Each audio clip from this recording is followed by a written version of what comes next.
Aziz o'quvchilar, endi ikkinchi ma'ruzamizni algoritmlar bo'lig'ini davom ettiramiz. Amaliy bajarishni boshlaymiz. Algoritmlarni blok sxema ko'rinishida tasvirlash uchun Flogaritmdan foydalanamiz. Buning uchun Flogaritm dasturini yuklab olamiz. Mana Flogaritm download desak agar yoki skachat desak agar, mana download buyrug'i chiqdi. Mana bu yerdan mana Flogaritm 4,5 ustiga bosib, mana saqlaymiz buyrug'ini bosdik va dasturni yuklab oldik va setup exe'ni ishga tushirib dasturni o'rnatamiz. Next buyrug'i everyone turaversin, hamma foydalanuvchilar bemalol foydalanadigan. Men roziman, I agree, next. Va jarayon yakunlandi va close buyrug'ini bosib dastur kodini, endi dasturni o'zini ishga tushiramiz. Demak, buning uchun biz puskdan flow algoritm buyrug'ini tanlaymiz. Mana endi oynani o'chirib qo'yamiz, yopib qo'yamiz va puskdan flow algoritm buyrug'ini ishga tushiramiz. Mana puskda mana ish stolida ham Flogaritm bor ekan, ishga tushiramiz. Tilni tanlash buyrug'i bu yerda chiqyapti. Xohlasangiz ingliz tili, xohlasangiz rus tilini mana tanlashingiz mumkin. Ingliz tilini tanlaymiz va bizga mana boshlash va yakunlash buyrug'i bor. Flow algoritm yordamida biza keyingi buyruqlar ketma-ketligini berish uchun dasturni qanday ishlashini tushuntiraman. Mana bu yo'naltiruvchi strelkaga bosamiz.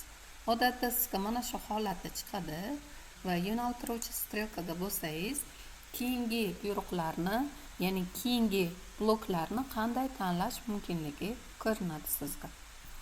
E'tibor bersangiz agar, input bu o'zgaruvchilarni kiritish buyrug'i. Keling, to'g'ri to'rtburchak yuzasini topish masalasini ko'raylik.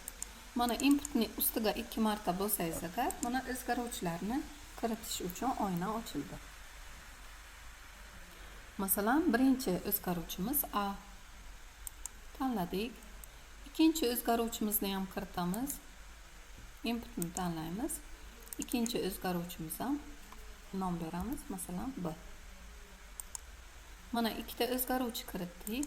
Ana endi keyingi holatda assign holatini tanlaymiz. Masalan, bizga A va B ni yig'indisini chiqarib bersin. Buning uchun bitta S o'zgaruvchi olamiz. U bizga A plus B ni qiymat sifatida yuborsin. Demak, o'zgaruvchilarda mana S ni yozganimizdan keyin bu yerda biza o'zgaruvchilarda S ni ham e'lon qilishimizga to'g'ri keladi.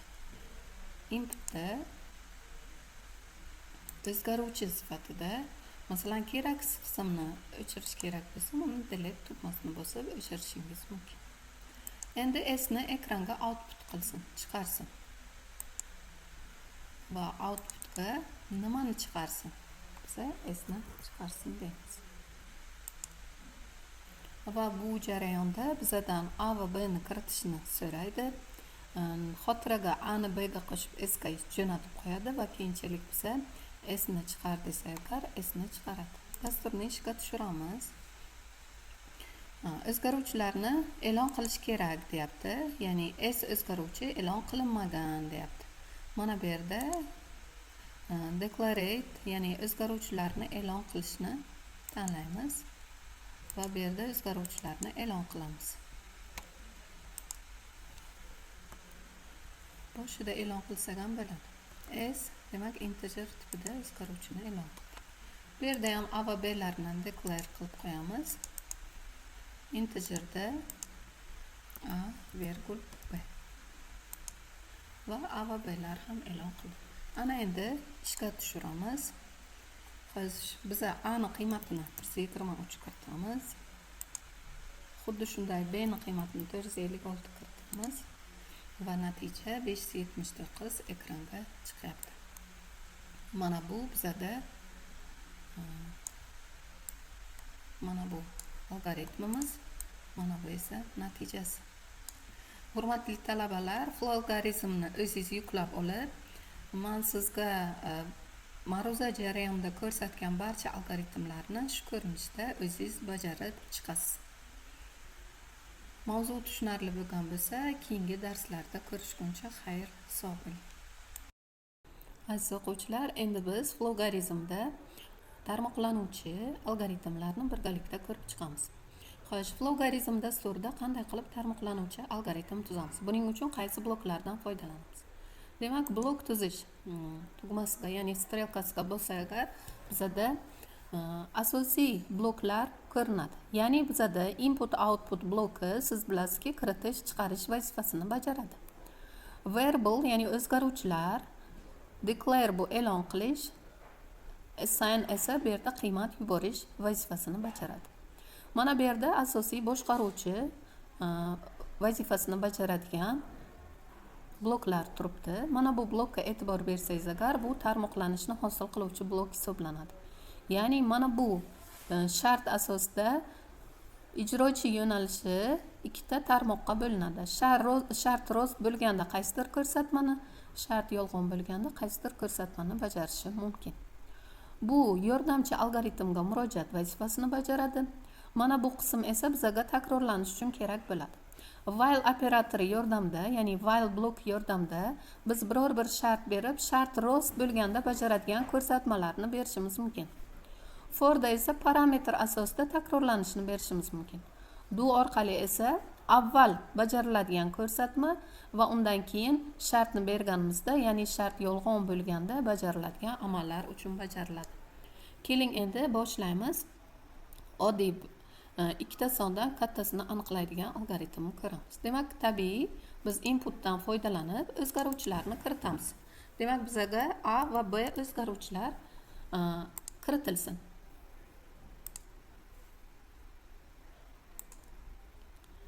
Ikkita o'zgaruvchini birdaniga kiritish mumkin emas deyapti.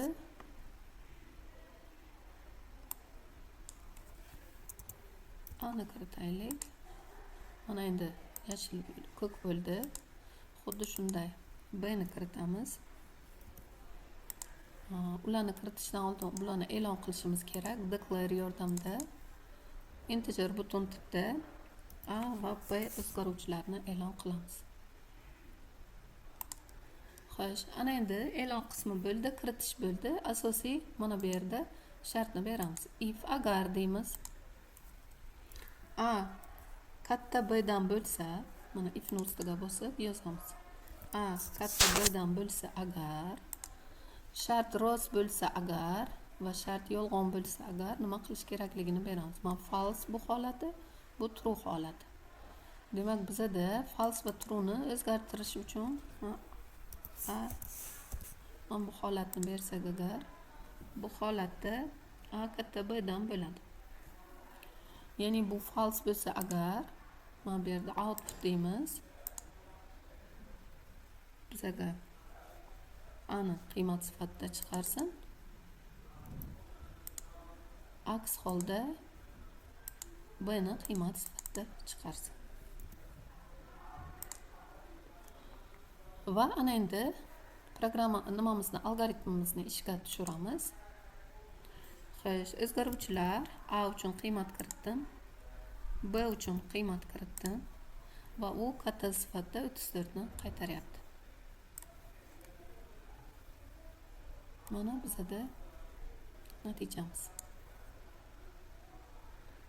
Xo'sh, demak biz tarmoqlanuvchi algoritmni flogarizm yordamida qanday bajarishni birgalikda ko'rib chiqdik. Endi aziz o'quvchilar, tarmoqlanuvchi, ya'ni takrorlanuvchi algoritmni birgalikda ko'rib chiqamiz. Demak, takrorlanuvchi algoritmda masala qo'yaylik.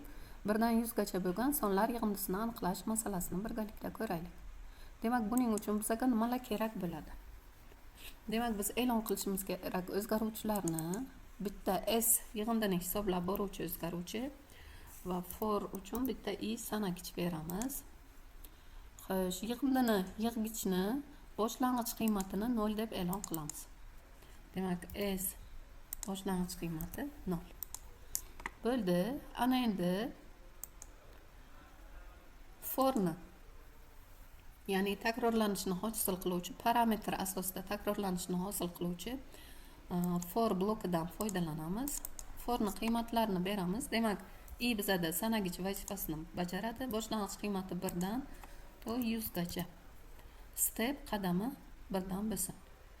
Okey, mana bo'ldi. Endi har bir shu qadamni bajarganda nima vazifani bajarsin? Demak, assign beramiz. S'imiz qiymati eski qiymatiga qo'shib borsin i ni qiymatini va yangi qiymat sifatida s ga o'zlashtirsin. Takrorlanish tugagandan keyin output orqali bizga s ni qiymatini chop etsin. Va endi bajarib ko'ramiz va bizga 5050 natija chiqyapti. Demak, biz mana dastur kodida ko'rib chiqqanimizdek takrorlanish algoritmini birgalikda ko'rdik va natijamiz 5050 chiqdi. Demak, biz bugungi amaliy mashg'ulotimizda algoritmni chiziqli, tarmoqlanuvchi va takrorlanuvchi qismlarini birgalikda ko'rib chiqdik. Keyingi darslarimizda sizni kutib qolamiz. RoboSmart.uz platformasidan uzoqlashmang.